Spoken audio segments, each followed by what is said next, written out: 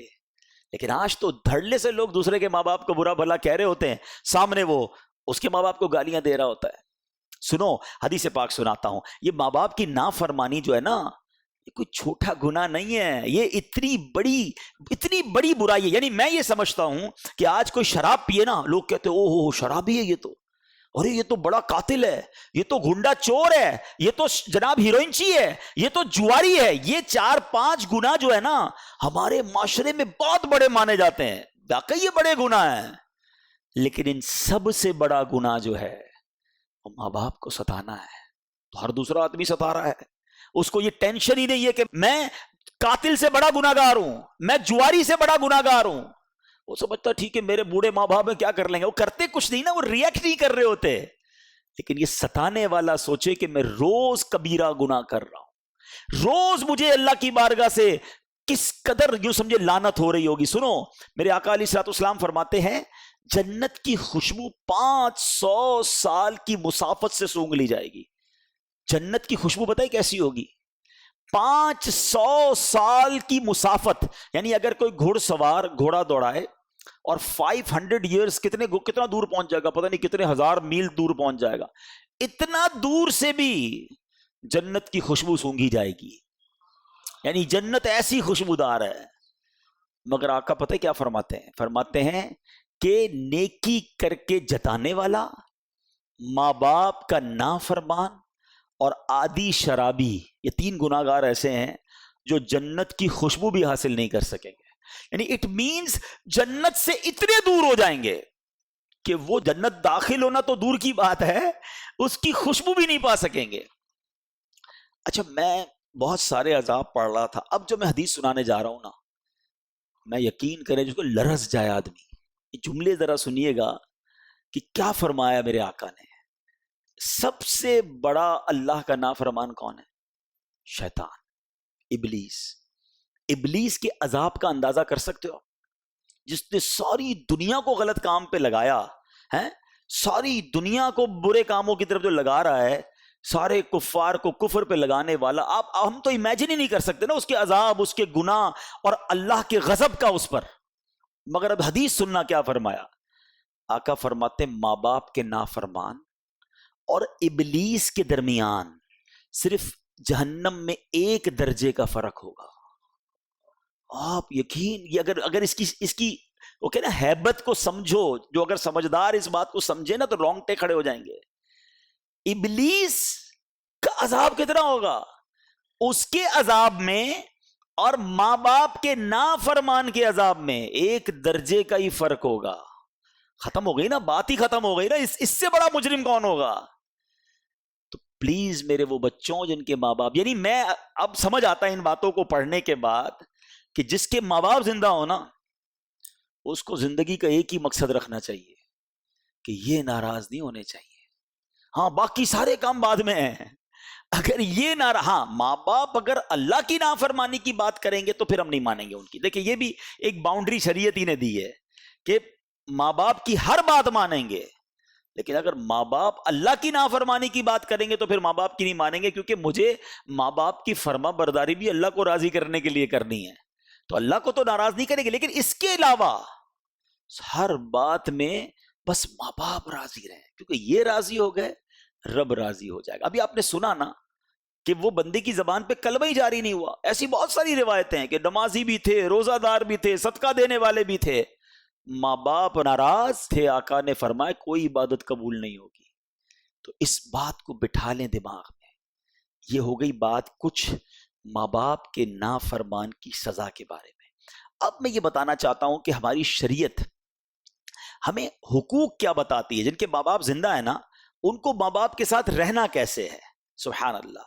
اب ذرا قرآن و حدیث کی روشنی میں کچھ مدنی پھول میں آپ کو پیش کرتا ہوں، پوائنٹ وائز ہیں، ہو سکے تو یاد کیجئے گا۔ نمبر 1، ان سے دل سے محبت کریں، یہ حق ہے ان کا۔ ایک تو یہ کہ بھائی یار اب کیا کریں بھائی، مولانا صاحب نے بیان کیا تھا، اچھے تو لگتے نہیں پھر بھی محبت کر رہے، نہیں، ان سے دل سے محبت کریں، یہ حق ہے ان کا۔ اچھا، ان کو نام سے نہ پکاریں بلکہ ان کو کنیت سے پکاریں جسے وہ پسند کرتے ہیں۔ اچھا چلے ہمارے یہاں کنیت نہیں ہے تو اچھے نام ابو جان ہو سکتا ہے، بابا جان ہو سکتا، جو آپ کے یہاں عرف ہے، نام سے نہ پکاریں، ان سے پہلے نہ بیٹھیں، ان کے آگے نہ چلیں، حتی الامکان ان کے برابر میں بھی نہ بیٹھیں۔ یہ ماں باپ کے آداب لکھیں کتابوں میں، اگر وہ تشریف لائیں تو ان کے لیے تعظیماً کھڑے ہو جائیں، ان کو عزت کی جگہ بٹھائیں، ہو سکے تو اپنی چادر بچھا کر انہیں بٹھائیں، چہرے کی بشاشت اور خندہ پیشانی کے ساتھ ان سے بات کریں۔ منہ چڑھا ہوا ہے، موڈ آف ہے، اچھا چلو بولو، چلو اب جلدی جلدی بات کرو، ٹائم نہیں ہے۔ ماں باپ کے ساتھ ایسے بات کرتا ہے، آپ فریش، خشاشت بشاشت ہو، خندہ پیشانی کے ساتھ ان سے بات کریں۔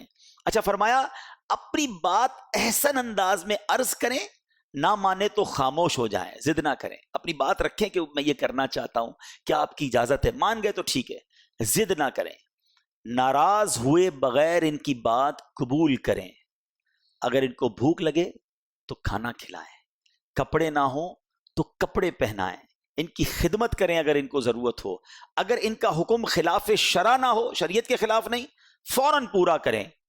کھانے پینے ساتھ بیٹھے نا، ان سے پہلے پہل نہ کریں، ہمیں تو کھلائے ماں نے، ابو نے کہا بیٹا تم کھا لو، حالانکہ شریعت یہ کہتی ہے کہ اگر یہ ساتھ بیٹھیں کھانا شروع نہ کریں جب تک ماں باپ شروع نہ کریں۔ فرمایا ان کے لیے رحمت اور مغفرت کی دعا کریں، ان کی عزت اور ان کا احترام کریں، ان کو خوش کرنے والے کام کریں، باپ کے ہاتھ چومیں اور ماں کے قدم چومیں۔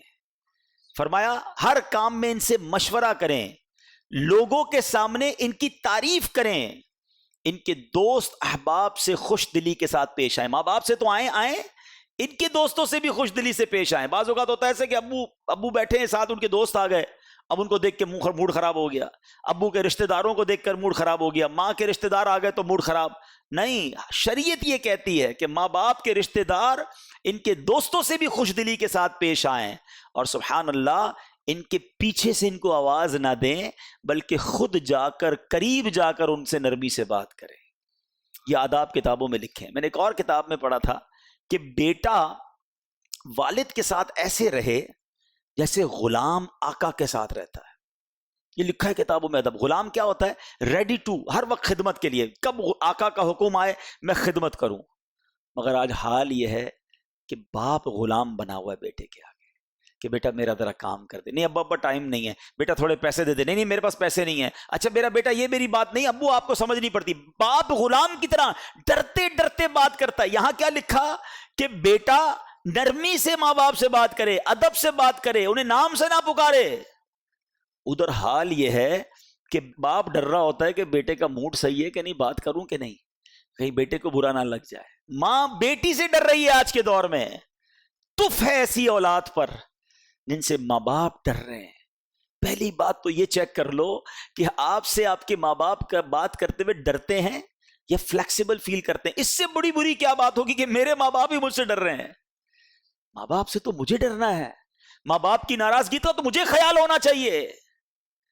اب آئیے، اگر جن کے ماں باپ چلے گئے، کتنا کمپلیٹ ریلیجن ہے، چلے گئے، اب کیا حقوق ہیں ان کے؟ جی ماں باپ وہ ہستیاں ہیں جن کا مرنے کے بعد بھی حق جاری ہے ہم پر، اور اب وہ حقوق سنیے۔ سیدی اعلیٰ حضرت امام اہل سنت نے باقاعدہ تفصیل کے ساتھ لکھے، میں کچھ اس میں سے حقوق بیان کر دیتا ہوں۔ سب سے پہلا حق یہ ہے کہ ان کی موت کے بعد ان کے جنازے کی تجہیز، تکفین، غسل، نماز، ان تمام کاموں کو سنت کے مطابق احسن طریقے سے انجام دے۔ نمبر 2، ان کے لیے دعا و استغفار ہمیشہ کرتے رہنا، کبھی اس سے غفلت نہ کرنا۔ نمبر 3، صدقہ اور نیک اعمال کا ثواب انہیں پہنچاتے رہنا، اس میں کمی نہ کرنا، اپنے روزوں کے ساتھ ان کے بھی روزے رکھنا ہیں، یعنی نفلی روزے رکھے تو ماں باپ کے نام پہ بھی رکھ لیے کہ چلو اس کا ثواب بھی انہیں پہنچے۔ ان پر کوئی قرضہ ہو تو کوشش کر کے یہ قرضہ اتارنا۔ مجھے ایک واقعہ یاد آ گیا، پچھلے دنوں ایک واقعہ میں نے پڑھا کہ ایک شخص بہت بڑے مالدار شخص کے دروازے پر گیا، گاؤں سے آیا اور اپنے دوست کو کہا، اس دوست نے یہ واقعہ بیان کیا کہ میں نے یہ اپنی آنکھوں سے دیکھا۔ وہ اپنے اس بوڑھے گاؤں کے دوست کو ڈھونڈتے ڈھونڈتے ایک بہت بڑے سیٹھ کے پاس لے گیا۔ بولا تمہیں کیا کام ہے؟ کہا مجھے اس کے والد کے بارے میں کچھ بیٹے سے بات کرنی ہے۔ دروازہ کھٹکھٹایا، وہ سیٹھ تھا، بڑا آدمی تھا، دروازے پر آیا، بڑے روکھے انداز میں گیٹ پر ہی بات کر، جی فرمائیے کیا کام ہے؟ کہ بیٹا میں آپ کے والد کے گاؤں سے آیا ہوں اور میں آپ سے آپ کے والد کے بارے میں کچھ بات کرنا چاہتا ہوں۔ کہا ٹھیک ہے آئیے۔ بولا گھر میں نہیں لے گیا، گھر کے باہر ہی لان میں 2-3 کرسیاں لگی تھی وہیں بٹھایا، کہ جلدی جلدی بتائیے کیا کام ہے۔ کہ بیٹا تمہارے والد کا جب سے انتقال ہوا ہے نا، روزانہ قبر پر کچھ لوگ آتے ہیں، تمہارے والد کو برا بھلا کہہ کے جاتے ہیں، کیونکہ تمہارے والد نے ان کے پیسے دینے تھے۔ بیٹا میں اس لیے آیا ہوں، مجھ سے رہا نہیں گیا، تمہارا والد میرا دوست تھا، واقعی ان لوگوں کے پیسے نکلتے ہیں، وہ بھی غریب ہیں، لیکن تمہارے والد کو روز قبر پر آ کر بد دعا دے کر جاتے ہیں۔ ایسا کرو بیٹا، اپنے والد کا قرضہ ادا کر دو۔ وہ شخص جو ساتھ لے کر گیا تھا کہتا جب میں نے سنا تو میرے رونگٹے کھڑے ہو گئے، مگر وہ بیٹا کہتا ہے بابا جی میں کیوں پیسے دوں، میرے ابا نے مجھ سے پوچھ کے لیے تھے، آئندہ مجھے تنگ کرنے مت آنا، جاؤ ادھر سے۔ کہا حالانکہ پیسے بھی اتنے زیادہ نہیں تھے، کروڑ پتی تھا، اور وہ بوڑھا شخص کہتا ہے یہی وہ بیٹا ہے، یہی وہ اولاد ہے کہ اس کا باپ جب لوگوں سے پیسے لیتا تھا تو کہتا تھا اپنے بچوں کے لیے کام کرنا ہے۔ جن بچوں کے لیے اس باپ نے دوسروں سے قرض لیا، وہ اولاد اب اپنے والد کا قرض لوٹانے کے لیے تیار نہیں ہے۔ یہ کیسی اولاد ہے؟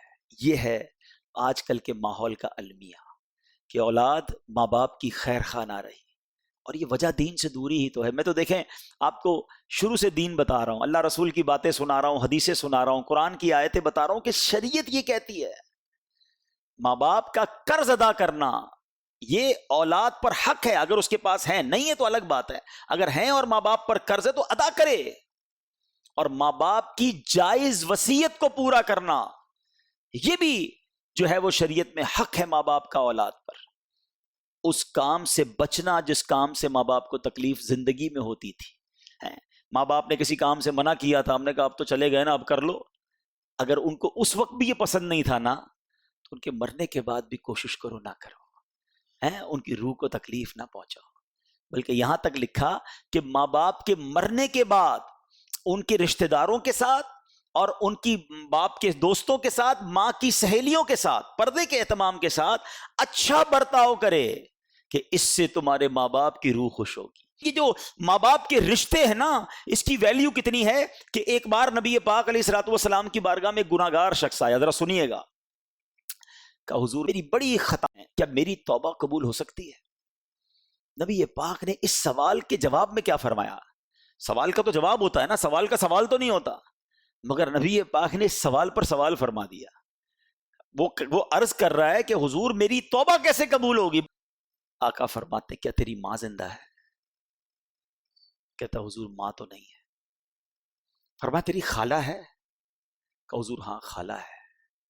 فرمایا جا اپنی خالہ کی خدمت کر۔ خالہ کی خدمت پر گناہ معاف؟ کیوں؟ ماں کی بہن ہے، یعنی اٹ مینز ماں اور باپ کا مرتبہ دیکھو، یہ زندہ ہیں ان کی خدمت کرو، یہ چلے گئے تو ان کے رشتہ داروں کی خدمت کرو، ان کے دوستوں کا خیال رکھو، ان کی روح خوش ہو جائے گی تم سے۔ ایسے کام نہ کریں کہ جن سے ماں باپ کی روح قبر میں بھی پریشان ہو۔ اب آئیے آخر میں کچھ میں ایصال ثواب کے بارے میں، کیا خوبصورت ہماری شریعت ہے، کسی کو باپ کی یاد آئے، کسی کو ماں کی یاد آئے۔ آج دنیا میں کیا ہوتا تھا، ماں باپ ہوتے تھے تو کوئی سوٹ پیس لے جاتے تھے، کوئی فروٹ لے جاتے تھے، کوئی تحفے دے دیتے تھے، چلو امی ابو کو کہیں چکر لگانے لے جائیں، ان کا دل خوش ہو جائے، اللہ نے پیسے دیے چلو مدینے لے جائیں۔ اب تو نہیں لے جا پا رہے نا، اب تو چلے گئے وہ دنیا سے، اب کیا کر سکتے ہیں؟ تو اب بھی یہ کر سکتے ہیں کہ قرآن پڑھ کے انہیں تحفہ پہنچا دیں، اجتماع کر کے انہیں تحفہ پہنچا دیں، مسجد بنا کے انہیں ثواب پہنچا دیں۔ ہماری شریعت نے ایصال ثواب کا کیا شاندار نظام رکھا ہے، ایمان تازہ ہو جاتا ہے ان حدیثوں کو پڑھنے کے بارے میں۔ اللہ کے نبی علیہ الصلوۃ والسلام حضرت سیدنا ارمیہ کچھ ایسی قبروں کے پاس سے گزرے کہ جن پر عذاب ہو رہا تھا، قبروں میں عذاب ہو رہا تھا۔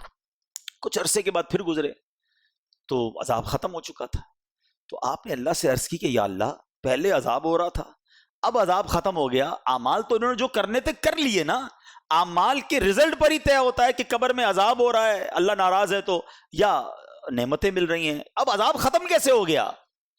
اللہ نے ارشاد فرمایا اے ارمیہ ان کے کفن پھٹ گئے، بال بکھر گئے، قبریں مٹ گئیں، تو میں نے ان پر رحم کیا، اور ایسے لوگوں پر میں رحم ہی کیا کرتا ہوں۔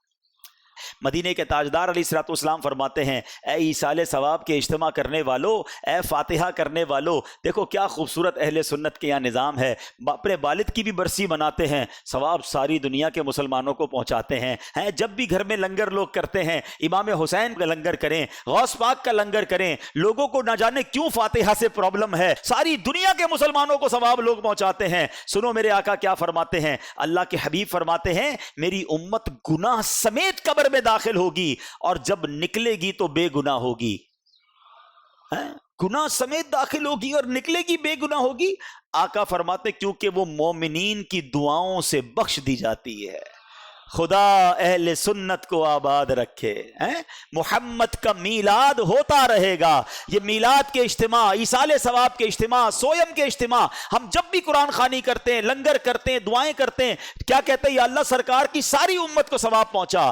آقا فرماتے میری امت داخل تو گناہوں کے ساتھ ہوگی، جب نکلے گی تو گناہ مٹ چکے ہوں گے، کیونکہ مومنین دعائیں کر رہے ہیں، ایصال ثواب کر رہے ہیں۔ اب سنو جو ایصال ثواب نہیں کرتے نا، اپنے مردوں کو بھول جاتے ہیں، انہیں یاد نہیں رکھتے۔ پیارے آقا علیہ السلام فرماتے ہیں کہ مردے کا حال قبر میں ڈوبتے ہوئے انسان کی مانند ہے۔ جب بندہ ڈوب رہا ہوتا ہے تو کیا حال ہوتا ہے کہ وہ شدت سے انتظار کرتا ہے کہ باپ یا ماں یا بھائی یا کسی دوست کی اسے دعا پہنچے، اور جب کسی کی اسے دعا پہنچتی ہے تو اس کے نزدیک، اس قبر میں جو مردہ ہے نا، اس کے نزدیک دنیا و ما فیہا، یعنی دنیا اور اس میں جو کچھ ہے سب سے بہتر ہوتی ہے۔ آقا فرماتے اللہ عز و جل قبر والوں کو ان کے زندہ متعلقین کی طرف سے ہدیہ کیا ہوا ثواب پہاڑوں کی مانند عطا فرماتا ہے۔ بعض اوقات کیا ہو سکتا ہے کسی کے ذہن میں خیال آتا ہو یار سرکار کی ساری امت کو پہنچا، ہم نے ایسے ہی کہہ دیا، صرف دعا کر دی، ایک فاتحہ پڑھ لی، 3 بار سورہ اخلاص پڑھ دی، اسے کیا مل رہا ہے؟ سنو حدیث میں آقا فرما رہے اللہ ہدیہ کیا ہوا ثواب پہاڑوں کی مانند عطا فرماتا ہے۔ اور زندوں کا ہدیہ کیا ہے مردوں کے لیے؟ آقا فرماتے ہیں وہ دعائے مغفرت کرنا ہے۔ دعا کرتے رہا کرو، سرکار کی ساری امت کے لیے کیا کرو، اپنے مرحومین کے لیے کیا کرو، اور سبحان اللہ۔ اب آؤ میں آپ کو اربوں نیکیاں کمانے کا موقع بھی بتا دیتا ہوں۔ روزانہ آپ اربوں نیکیاں کما سکتے ہیں۔ نبی پاک علیہ السلام نے فرمایا جو کوئی تمام مومن مرد اور عورتوں کے لیے دعائے مغفرت کرتا ہے، اللہ عز و جل اس کے لیے ہر مومن مرد و عورت کے عوض ایک نیکی لکھ دیتا ہے۔ جتنے دنیا میں اتنے نہیں، جتنے گزر گئے۔ یعنی آپ نے اگر دعا کی کہ یا اللہ میرا یہ ثواب تمام مومن عورتوں اور مردوں کو پہنچا دے، ان کی مغفرت فرما دے، تو جتنے مومن مرد اور عورتیں ہیں اللہ ان کے برابر ایک ایک نیکی آپ کے نامہ اعمال میں لکھ دے گا۔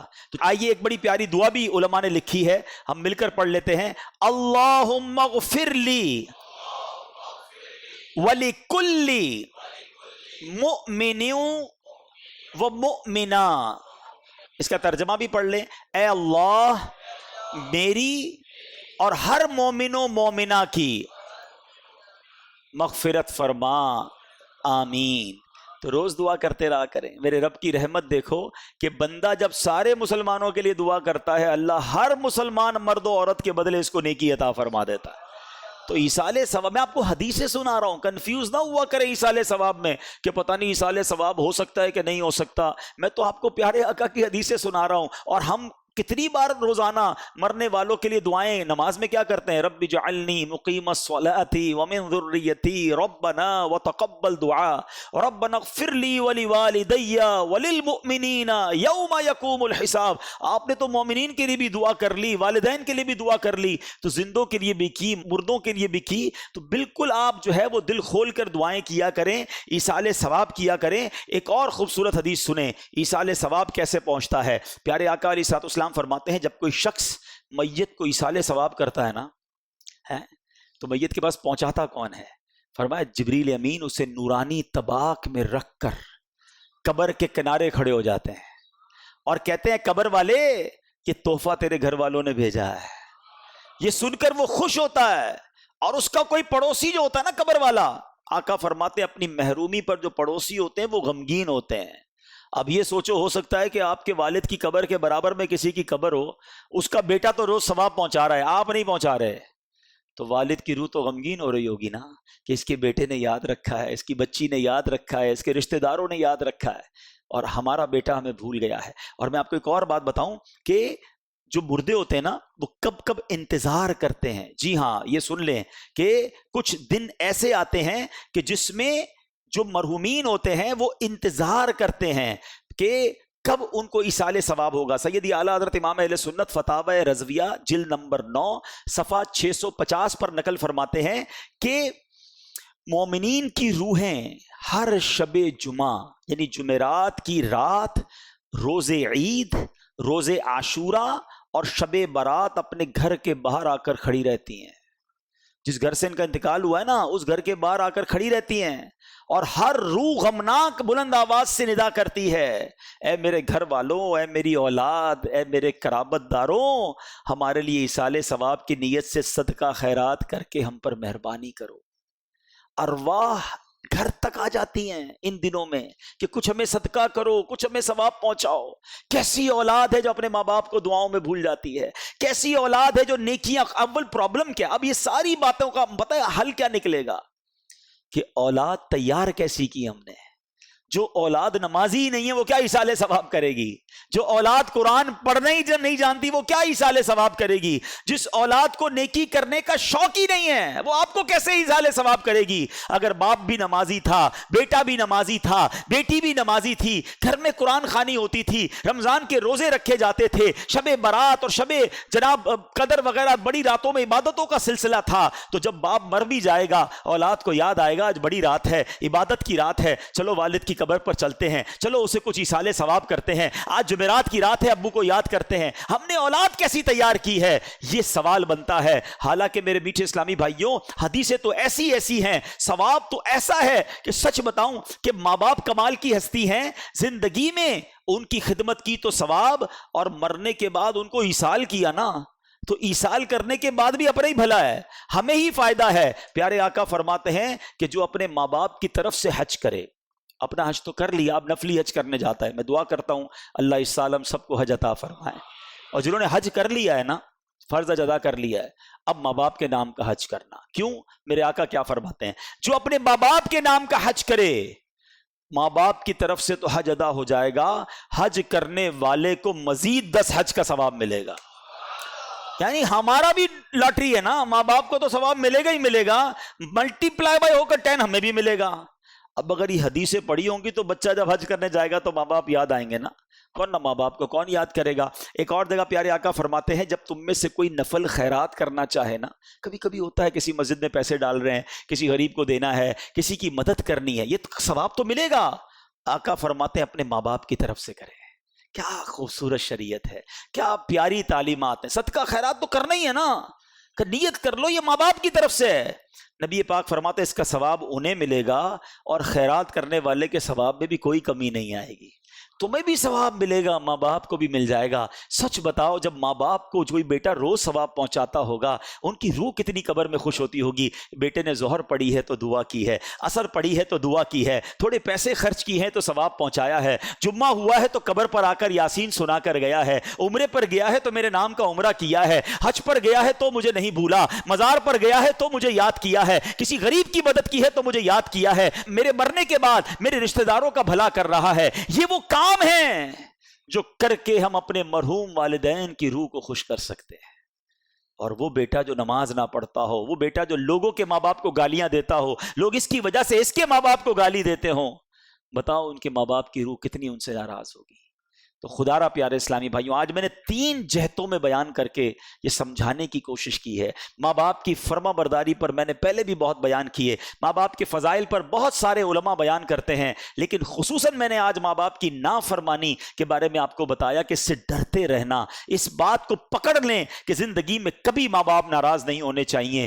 سیکنڈلی ہم نے سنا کہ ماں باپ کے زندگی میں حقوق کیا ہیں، مرنے کے بعد حقوق کیا ہیں، اور پھر آخر میں ہم نے سنا کہ ایصال ایصال ثواب جو ہے اپنے مرحومین کو کرنے میں ہمارا ہی فائدہ ہے. ہمارے مرحومین انتظار کرتے ہیں کہ کب ہم انہیں ثواب پہنچائیں, اور جب ہم انہیں ثواب پہنچاتے ہیں تو سبحان اللہ مرحومین خوش کتنے ہوتے ہیں. ایک آخری وسوسہ اگر کسی کے ذہن میں ہے تو دور کر دیتا ہوں, حالانکہ میں نے صرف حدیثیں سنائی ہیں, میں نے کوئی بزرگوں کے اقوال نہیں سنائے. نبی پاک کی حدیثوں سے آپ کو بتایا کہ ایصال ثواب اور خاص طور پہ ماں باپ کے لیے ایصال ثواب کے کتنے فضائل ہیں. مگر آؤ ایک صحابی کا طرز عمل بھی بتا دیتا ہوں, ایک صدقہ جاریہ کا کام کرنے کا انداز بھی بتا دیتا ہوں. حضرت سیدنا سعد بن عبادہ رضی اللہ تعالیٰ عنہ, انہوں نے نبی پاک سے عرض کی, یہ حدیث سیاہ ستہ کی کتاب ابو داؤد شریف میں موجود ہے. عرض کرتے ہیں حضور میری ماں انتقال کر گئی ہے, میں ان کی طرف سے صدقہ یا خیرات کرنا چاہتا ہوں, کون سا صدقہ افضل ہے؟ پیارے آقا فرما دیتے ماں کا انتقال ہو گیا اب تو کچھ بھی نہیں ہو سکتا. نہیں, نبی پاک نے فرمایا پانی ہے, صدقہ کرنا ہے تو پانی. حضرت سعد نے کیا کیا, کنواں کھدوایا اور اعلان کر دیا ہذہ لأم سعد, یعنی یہ ام سعد کے لیے ہے. سنو یہ کنواں جو ہے پورے شہر کے اندر ام سعد کے کنویں کے نام سے مشہور ہو گیا. دو باتیں سیکھنے کو ملی, مرنے کے بعد ثواب پہنچتا ہے. دوسرا کیا سیکھنے کو ملا کہ اگر کسی چیز کا نام کسی کے نام کے ساتھ جوڑ دیا جائے تو یہ شرک نہیں ہو جاتا, یہ گناہ نہیں ہو جاتا. یہ سمجھانے کے لیے ہوتا ہے. یہ حدیث کے الفاظ میں نے بیان کر دیے. تو اگر آج کوئی کہتا ہے کہ جناب آج میرے گھر پہ غوث پاک کی نیاز ہے, تو کوئی ٹینشن لینے کی ضرورت نہیں ہے. غوث پاک کی نیاز کا مطلب یہ ہے کہ جو بکرا کٹے گا, جو جانور کٹے گا, وہ بسم اللہ اللہ اکبر کہہ کر ہی کٹے گا, وہ بسم اللہ غوث اعظم کہہ کر نہیں کٹے گا. ہاں اب نیت یہ ہوتی ہے کہ یہ بکرا یا یہ جانور غوث پاک کو اس کا ثواب پہنچے, خواجہ غریب نواز کو اس کا ثواب پہنچے, میرے ماں باپ کو اس کا ثواب پہنچے. مجھے یہ سمجھ نہیں آتا مریم مسجد بن سکتی ہے تو کوئی یہ کیوں نہیں کہتا کہ مسجد میں کیا مریم بی بی کو کوئی سجدے کر رہا ہے؟ نہیں یار, یہ میری ماں کے نام کی مسجد ہے, عبادت تو اللہ کو ہوتی ہے. مسجد کے نام صحابہ کے نام پر ہو سکتے ہیں, مسجدوں کے نام اپنے ماں باپ کے نام پر ہو سکتے ہیں, کسی کو ٹینشن نہیں ہوتی ہے. مگر جب اولیاء کرام کی نیاز کی بات ہوتی ہے تو ٹینشن شروع ہو جاتی ہے. تو سمجھ لو ٹینشن کچھ اور ہے, ورنہ بات انہیں بھی شاید سمجھ آتی ہے. تو مسجد تو عبادت کرنے لوگ جاتے ہیں, سجدہ کرنے جاتے ہیں. بریانی میں سجدہ تھوڑی ہوتا ہے. جب سجدے والی جگہ کا نام تم کچھ اور رکھ کے ٹینشن نہیں کریٹ کر رہے تو کسی کی نیاز میں ہمیں کوئی آبجیکشن نہیں کرنا چاہیے. اور میں نے آپ کو حدیث سے سمجھا دیا کہ حضرت سعد رضی اللہ تعالیٰ عنہ نے کنواں کھدوایا اور مدینہ شریف میں اعلان کر دیا کہ ام سعد کا کنواں ہے. صحابہ پانی پیتے رہے, کسی نے نہیں کہا یہ شرک ہے, تو ہم بھی امام حسین کا شربت پیتے رہیں گے اور وہ انشاءاللہ اس کی برکت لوٹتے رہیں گے. تو کبھی نیاز میں ایصال ثواب میں کنفیوز نہ ہوا کریں, دل و جان سے ایصال ثواب کریں. یہ مرحومین کو پہنچتا بھی ہے اور انشاءاللہ انہیں بھی پہنچے گا اور ہمیں بھی اس کا صدقہ جاریہ ملتا رہے گا. اللہ کریم ہمیں اپنے مرحومین کے لیے خوب ایصال ثواب کرتے رہنے کی توفیق عطا فرمائے. میرے آمال